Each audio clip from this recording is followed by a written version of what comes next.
Bismillah, Bismillahir Rahmanir Rahim, Bismillah, Bismillah, salatu wassalam ala Rasulillahi wa ala alihi wa sahbihi wa sallam tasliman kathiran.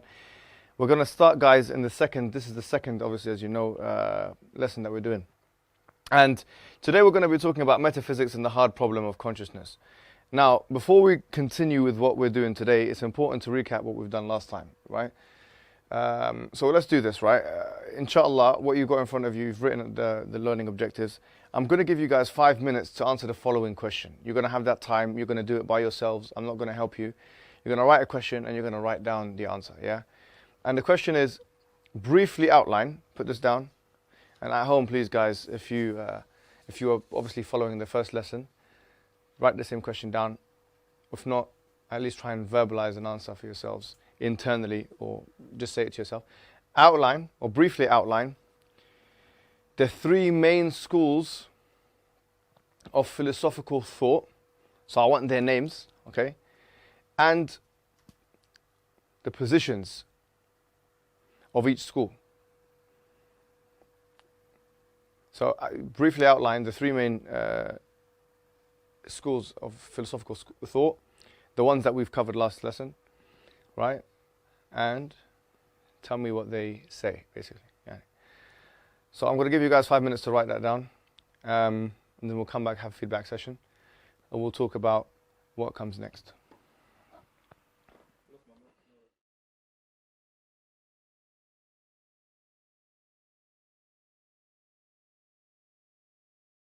All right, now we're coming back and we're feeding back and we're relaying information, inshallah. So let's answer me the question: Who are the three main schools of philosophical thought? What are the three main schools of philosophical thought? Okay, so we have materialism, dualism, and idealism. Excellent. So can you tell me what each of those strands, what they believe, what a materialist would believe in, what a dualist would believe in, and what an idealist would believe in? Yeah. So, checking my notes, materialism was using your five senses to come to truth. Anything that's not scientific is meaningless. Mm-hmm. Anything that is there's another thing, can't remember. Positivism. No, there's another thing that's what I can remember anyway. There was another thing that it says that it's meaningless as well. Okay, yeah, no, you're right. Anything that's not empirically justified, intangible. Tangible, right? It's not meaningless. It's meaningless, yeah. It's meaningless. Okay, good. What's dualism? Dualism, if I'm not mistaken, is that they say the mind and the body is separate. Yeah. Yes. Yeah. That's correct. Yeah. What about idealism? Idealism is that the thought process is the only way. Everything is? Construct. Everything is in your mind. Okay. Is that right? Yeah. Everything is a mental construct. That's what Bishop Berkeley and others would contend. Yeah. Did you want to add to it? No, he's mentioned pretty much everything. Okay, good. You said something about positivism. Do you want to add to it? Positivism is a strand of materialism. Yeah. Okay. So so what did we say about positivism last session? It can't be proven empirically, then it's meaningless. What's the word for proven empirically that we used? Epistemology? That begins with V. Verified. Yes. Okay. So what is this principle? Verified using our five senses. Verification. Verificationism. Yeah. Put an ism at the end of it, you get the idea, right? What? Yeah. And what happened to verificationism in the 1920s and 30s? What happened with verificationism? Was it a successful strand of philosophical? They had a problem, but I can't remember what the problem was. They came to a realization. I think was it the problem of consciousness came in? You're on the right lines for sure. For sure, you're on the right lines. What is the problem with saying? Okay, this is. Let me ask the question, right? What's the problem with saying that anything outside of the five senses is meaningless? So then you negate the mathematics. For example, right? Yeah. Why? Because mathematics is untangible. And Okay. they say anything that's untangible is meaningless. If it's meaningless, how do you use mathematics? What other questions did people have? Not just mathematics, but something else. The hard problem of consciousness. Consciousness is something which we're going to talk about today. Ethics, excellent. Yeah. So these are things which are intangibles. Okay. Yeah, they're not tangible, but which to the majority of people exist, and which can't be denied. Even more profound is that the system of science, the method of science, the scientific method, is itself a metaphysical construct. Is itself based on logical principles. Because principles like falsificationism, verificationism, these principles are themselves not tangible, are they? Deduction and induction. Yeah, we're going to come to that in the third session, all right? But these things are themselves not tangible. So if you say that everything that's not tangible is meaningless, For science in the bin. well, put the scientific method in the bin. It's meaningless. Yeah. And so you're supporting it's irony, right? It's a circular argument in a sense. Do you understand how that works? Yeah, it is actually, because they're saying the whole point is anything that's unscientific is meaningless, Mhm. but then you're doing the same thing with science. Okay, why? Go expand that point. Because they're saying anything that's not scientific is untangible, Yeah. but then the scientific method is based on something that's intangible. Perfect, yeah? Excellent. All right, today we're going to be honing in on the hard problem of consciousness. We kind of talked about in the previous session, as you said. The hard problem of consciousness is something which has plagued much, the materialists in a sense, and it's something which there's a heavy debate on, which we're going to talk about and try and simplify in the easiest ways possible.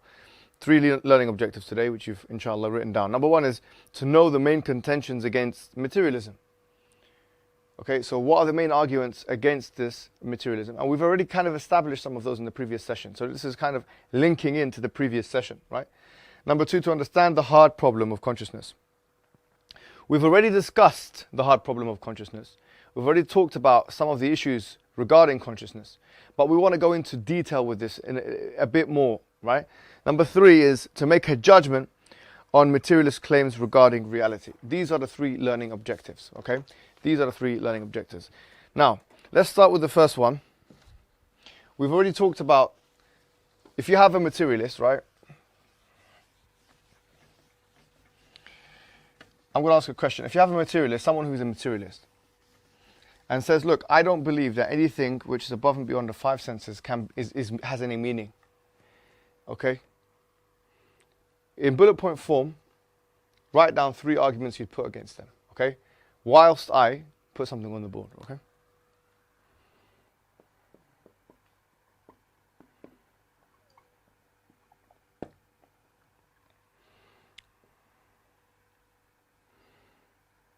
Sorry, does this include things that you can measure with an instrument?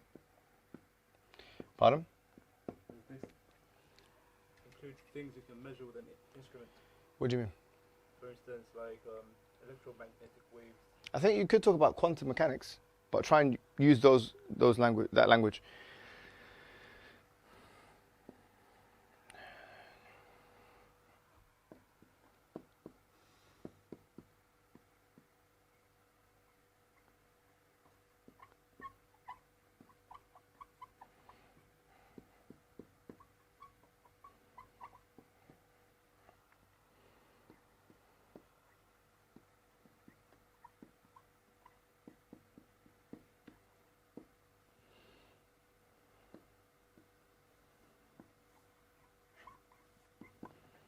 Okay. So what would you say, Ali? Me personally, the 3 arguments that I would use is mathematics, science, and consciousness. You have to reject all these 3.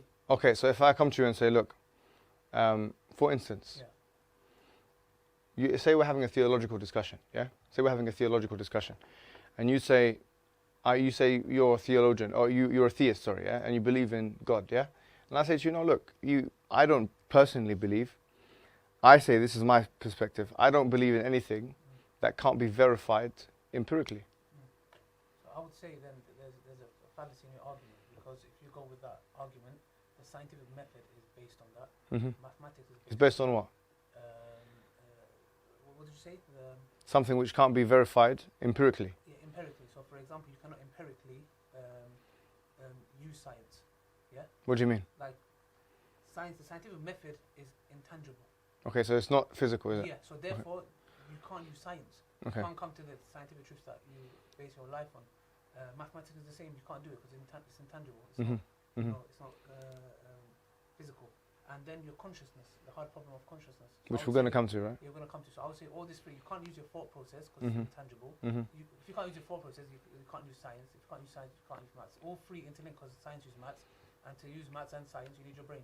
Okay. Consciousness. So that's Well, we'll talk about the brain, but you're certainly on the right track, and that is a correct argument for sure, yeah? Haidar, is there something you want to add to it? Yeah, I'd like to add quotations, what you can't sense. Okay.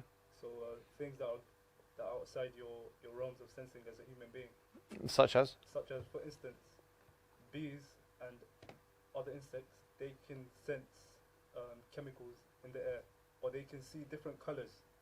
Right. But our human faculties are limited. So Right, we right, can't right. experience what they Yeah, good point. So empiricism is kind of based on the one who is conducting the experiment, is what you're saying. That's a very good point. Also, like frequency, like sound frequency. Yeah, so you're limited by your instruments, both your human instruments and the scientific instruments.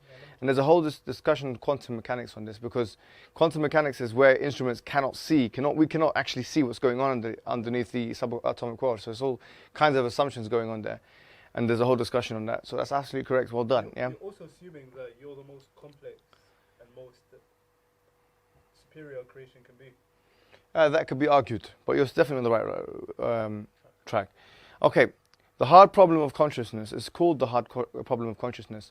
It's because, from a physicalist perspective, and what did we say physicalism was?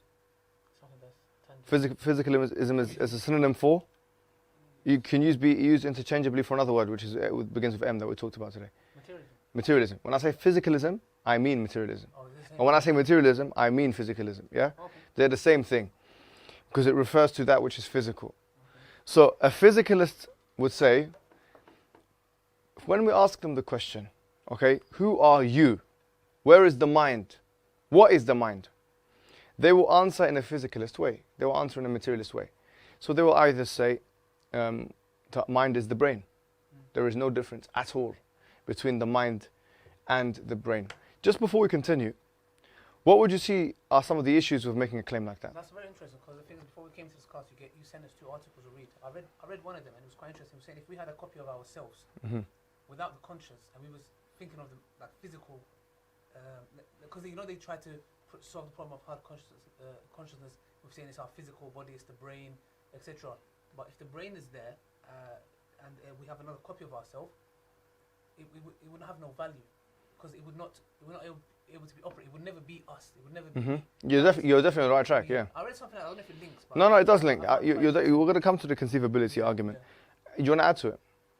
Can you repeat the question, please? The question is, if someone says you are your brain, yourself and your brain are one and the same thing. Your mind and your brain are one and the same thing. How would you disprove this theory? Yeah, it links. It links to what I said then. Yeah, that was what I said. So this is what I read. Imagine me, another of me, yeah, on this table, but is not alive.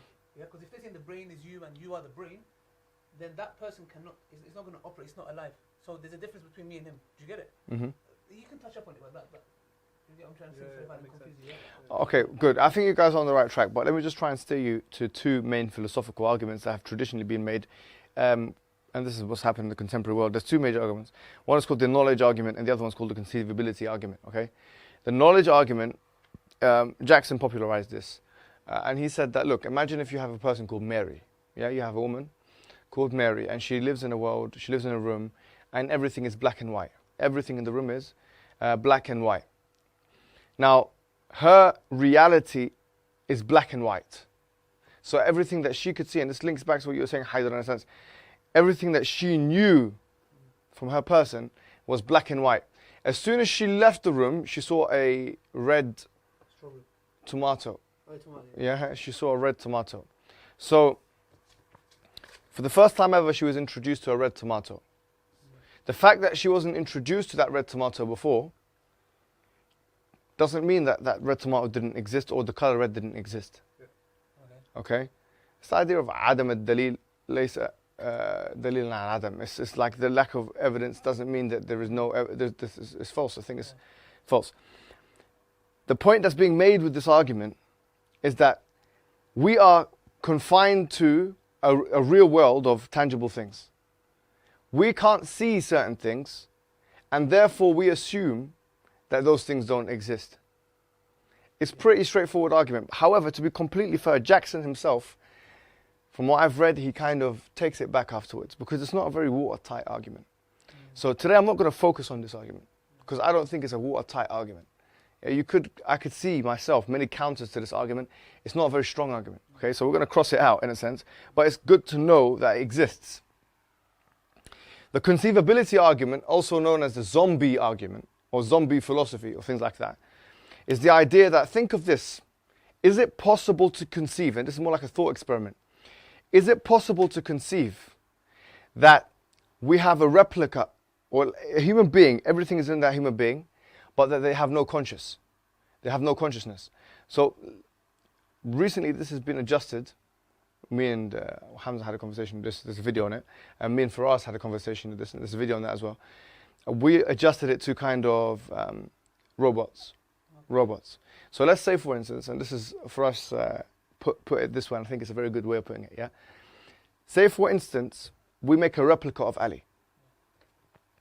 We make a replica, a physical replica of Ali, such that all of the material constituent parts that make Ali Dawah today are made in a cloned form. Okay, so everything physical, your brain, your hair, your heart, everything physical about you, we clone it to the letter, yeah, in a genetic formatting that is completely precise, 100%. Or we have a Haidar 2.0. Everything about Haidar is 100% cloned. Okay. That'll be interesting. Is that other person you? Well, if you... Is that other thing, is that Haidar 2.0 you, or is that Ali 2.0 you? Yes or no? Okay, so Think about it. What I say is that your consciousness is a product of all the different neuronal links made in your brain. That's what a materialist would say. Yeah. So, but I guess what they would like in a spiritual sense is your soul. Yeah, exactly. Yeah, but you can't just say that, you know, you believe in a soul. We're looking at it philosophically, right? They reject that. No, they say it's your brain. What you call soul is your brain. If your brain dies, Yeah. you die. What I'm saying right now, if we made a clone of Ali Dawah, It's not me. it's not you. Everything about it is completely cloned. Everything to the letter is completely cloned, but it's not you. It looks exactly like me. Yes. But the inner aspect of it is not me. Okay. Even if I kill this thing, Yeah. it's a robot. Yeah. Yeah. Am I committing murder? No. Why not? Explain. No, why not? Because it's not alive. It's not conscious. It's not here. It might be here with the physical body, but it's not here. It's important at this stage to understand what is consciousness. In the dictionary definition, being conscious, it could just be, say, a state of awareness. Okay, so you can put this down. Consciousness, from a vernacular perspective, is like a state of general awareness. But from a philosophical perspective, we're talking about a first-person, subjective experience. And remember, we talked about this before, a first-person, subjective experience. We're talking about how we feel, how we see things, how we interact. These are the questions, right? Now, we cannot assume that that robot will have that intuition. Yeah, that computers have consciousness, right? We cannot assume that computers have feeling, that they have first-person subjective experiences. So the thing that separates you from that robot, Ali Dawah, that Ali Dawah 2.0, is that robot does not have first-person subjective experiences. And we cannot assume that that robot has first-person subjective experiences. Another point to be noted is this, is that if we're saying that we are our brains, and our brains and us are one and the same thing, then it's clear, scientifically we know, that our cells are always replaced. You know, our cells are always replaced. So your brain today is not your brain 10 years from now. So if you were your brain, you are not today who you were 10 years ago. Physically, yourself has changed. But let's go back, and this is something which interestingly has been written about, and it's a book you can refer to. Very good book written by Raymond Tallis. It's called Aping Mankind. It's a book which really hammers this point home and he is an expert scientist and an expert philosopher, so he holds both kind of credentials and has worked in the field for many years. And his point is that it's not possible. Sorry, there's a bit of profanity in this thing. He says it's not possible. This guy Raymond Tallis, he says it's not possible, right? He makes the point that it's not possible for our brains to be ourselves, and he makes a whole host of arguments which you can read. Here's a smaller book here, a smaller book as well, which is written. Small arguments can easily be more easily succinctly summarized in this book. In this book here, I've just come across that book quite recently. The first one's called Aping Mankind. This one, so it's called The Kingdom of Infinite Space. Okay. Yeah, I think I've just come across it quite recently, actually, to be honest with you. Anyways, so the point we're making here is that it's not conceivable that if we have an Ali 2.0, that Ali 2.0 will be, yeah, alive in the same way that you're alive and conscious in the same way that you're conscious, having the same first person subjective experiences as you do. But then when we conceive of it like that, the question is, so where did this consciousness come from? If we can't put it, if we cannot instill consciousness into things. So for example, if we want to make an Ali 2.0 with exactly the same mechanics and the same aesthetics and the same functions even the way it acts is the same as you. We've programmed it to the T, right? But it doesn't have that missing ingredient. What is that missing ingredient, and can it be obtained physically? Is there an ingredient called consciousness, a physical ingredient called consciousness, that we can somehow obtain? Because the answer has always been no. Why? By nature of the fact that consciousness is a first-person subjective experience, and science is third person. This is very profound. If consciousness is first person and science is third person, they can never be one. Science can never track and be consciousness, and consciousness can never be science or scientific. They are separate from one another, which is why there's a need to discuss consciousness philosophically, not scientifically. Because it's gone out of the question of how now. The question is now becoming, why do we have consciousness? So these are all questions. What I want you to do now is I want you to write with what I've just said, a small paragraph, what is the hard problem of consciousness? And what I want you to do, referring to it, is talking about the problem materialists have defining consciousness materialistically.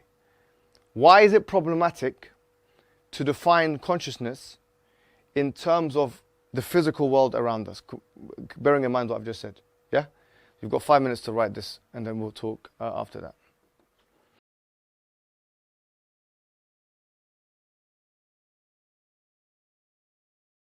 Go on, so tell me. About the bicep thing. No, because I saw the dumbbell, the 2 kilogram dumbbell, but... Anyways, yes. I was doing concentration. Okay, so basically... Let's start with Haidar, please. Okay, so what I've got is consciousness cannot be quantified, as consciousness is a first person experience. All peoples experience consciousness on a subjective level. Materialists make a third person argument that is based on a collective understanding on a non-subjective matter that requires a physical interaction. Excellent. Well done. That's quite interesting, actually. You answered my question of It's very good. first person experience and the third person experience. So what we're saying is scientists are trying to give an understanding when they're not in it. Well, science works in the third person. Remember, you're always doing something. Science, you're doing an experiment to something. Okay? You're doing an experiment to something. Okay. That interaction is like it, right? That's third person. Yes. It's not I. Yes. I is me. Yeah? You can't say that's science. That's no longer science. Okay? Go ahead. So, if there's anything you want to... Do you want to add to it? Read out your one, please. There's nothing I've had. Well, to be honest, I just wrote materialists are in a dilemma with this problem, like, the hard problem of consciousness. And to say that if you make an exact copy of me, it is me, it's totally wrong. If my brain is my conscious, then when my brain cells renew itself, I should become a different person. Just one angle. Okay, that's another angle. That's very good. Okay. Now, guys, we're not going to spend too much time because we do have another session on this, right? Another session coming up. The point is this. We started off by talking about metaphysics and the hard problem of consciousness, okay? And bringing this back to what we do, right, as having discussions on theology with people of different religions, and especially atheists, etc. And our theme, our organizational theme of deconstruction and then reconstruction, yeah? Because this is effectively what we're actually doing, right? They will come with, or some people come with certain absolutist claims which we can now, I believe, deconstruct. So the absolutist claims is that, well, if I can't see it, it doesn't exist, right? Or if I can't verify it, it's meaningless. Those claims are now easily deconstructed. And by the way, they have very low currency in the world of philosophy. They have very low currency now. Yeah, we're able to do that. Consciousness is interesting because it shows something metaphysical which is happening to us on a daily basis, right? Yeah. Okay, good. So with that, I am going to conclude this episode. Okay, this lesson. This is the first lesson. We've made it abbreviated so that it's easy for consumption. And what now you can be able to see is that you can make a judgment on the materialist claims, some of the contentions that they've done, so that we've actually achieved our learning objectives. I do believe the word consumption has a negative connotation to it. If we can use something else, it would be quite. No problem, we'll do that after I consume coffee and have a break. And guys at home, you can have a break as well, because we're going to be going to the third and final episode of critical thinking. It's going to be about truth and falsehood and probability. Inshallah, join us for the next episode.